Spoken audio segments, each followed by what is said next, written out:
Just a few years ago, the OKC Thunder were one of the top teams in the league. But as we all know, that didn't last for long.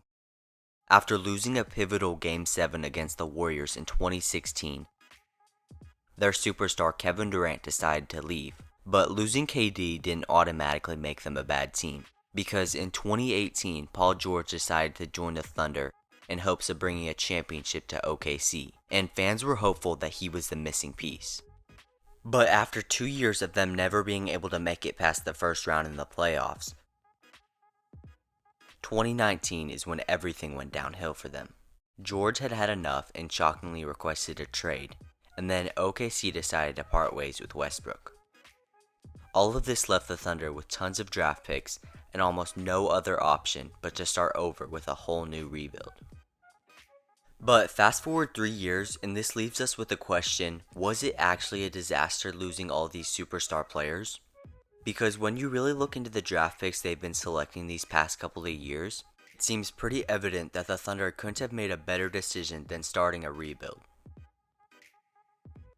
So with all that being said, let's look at the new draft picks they're adding to their roster next year and what kind of potential is in store for these guys. And also what they'll be bringing to this OKC team that's looking like a contender in a few years. The first pick OKC had at number 2, they opted to go with Chet Holmgren over Jabari Smith. And I have to say, I was a bit weary about this pick before Summer League started. But after seeing the way Chet is able to impact the game even while playing against top level competition that are focused on defending him, it's starting to seem like he won't have much trouble at all fitting in the league. Most people refer to Chet as a unicorn when it comes to his playstyle, and there's no better way to put it. He can shoot from all 3 levels on the court, he's a great ball handler, an elite rim protector, he runs the court well, and he's able to do all this while standing at 7 feet tall. When watching his highlights from a couple of these recent games too, it just becomes so clear how special his game is. Look at the way he can dribble the ball all the way down the court, use a clean crossover, and then proceed to shoot a step back 3 in 7'6" Taco Fall's face. It's unbelievable for a guy at his height. Adding Holmgren to OKC opens up so many more doors for their team. Since they were one of the worst defensive teams last year, his blocking ability will be huge.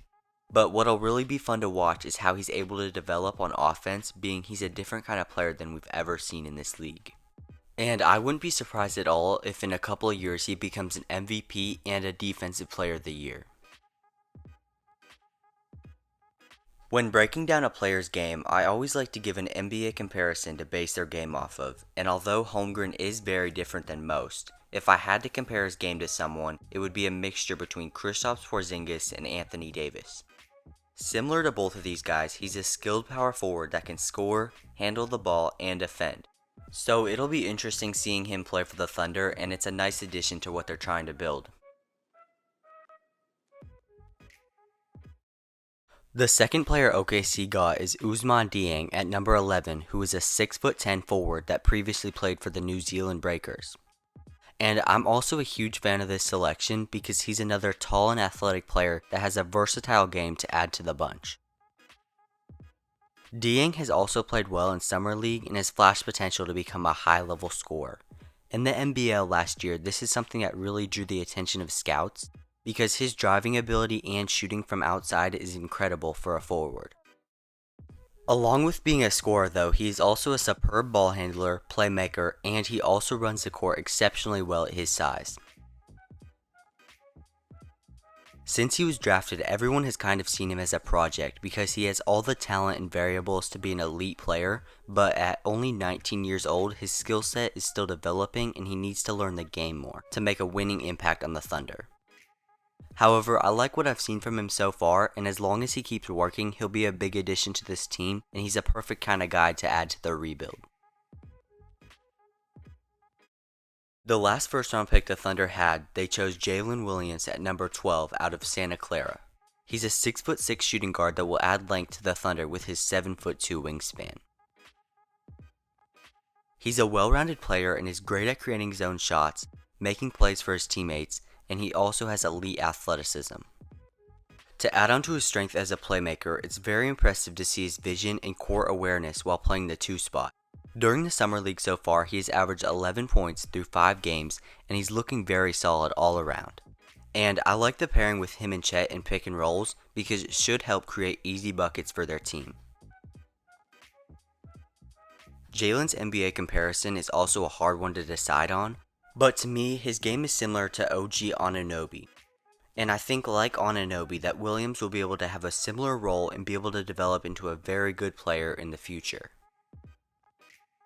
The last pick OKC had, they took Jaylin Williams at pick number 34. This selection closes their draft class out well because Chet is more of a forward, so adding another center is a very good pickup for them.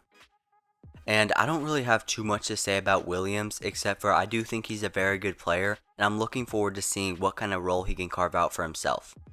And I don't know if he'll really have much playing time this year, but it's very possible that he can work with the team and develop into a good player. Well, that's it for this video. Thanks so much for watching, and make sure to leave a comment about what you think about the Thunder's team. Have a great rest of your day, and please make sure to subscribe.